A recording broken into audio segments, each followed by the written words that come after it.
कौन आपण माने क्षीर पिउछंती कि कौन आपण उपवास समय रे क्षीर रे चा पिउछंती कि तेबे जानंतु आमे पिउथुवा गाईर क्षीर आमिष ना निरामिष जानंतु ठाकुरंक पाखरे लागुथुवा घियो दही भेज ना नॉन भेज।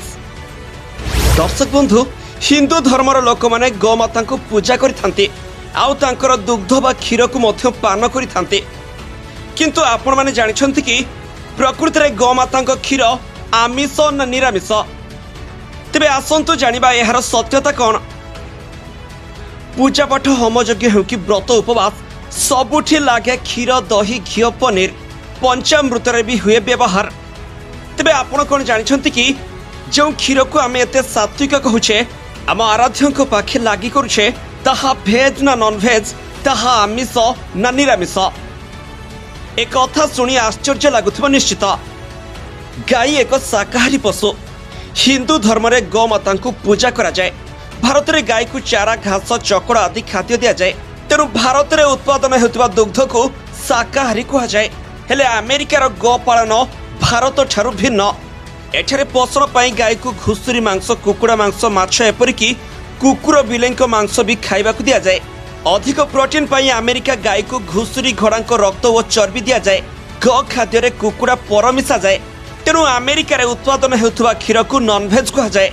आउ अमेरिका व्यतीत रूस मेक्सिको थाईलैंड फिलिपाइन्स ब्राजिल रे मध्य अधिक दुग्ध उत्पादन पाई गाई को नॉनभेज खाद्य दिया जाए।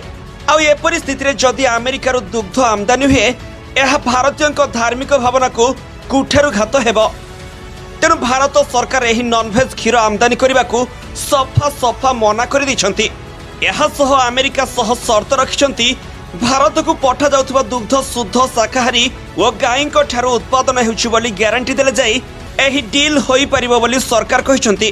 भारत दुनियार सबुठु बड़ दुग्ध उत्पादन एवं उपभोक्ता देश। एठारे 8 कोटी लोक नियमित दुग्ध व्यवहार करती। 2023-24 रे भारत 239.3 मिलियन टन दुग्ध उत्पादन करिछि।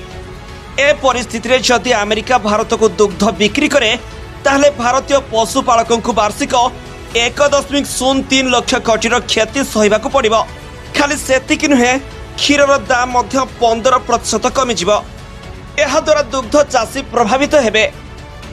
Bureau report black spot Odia.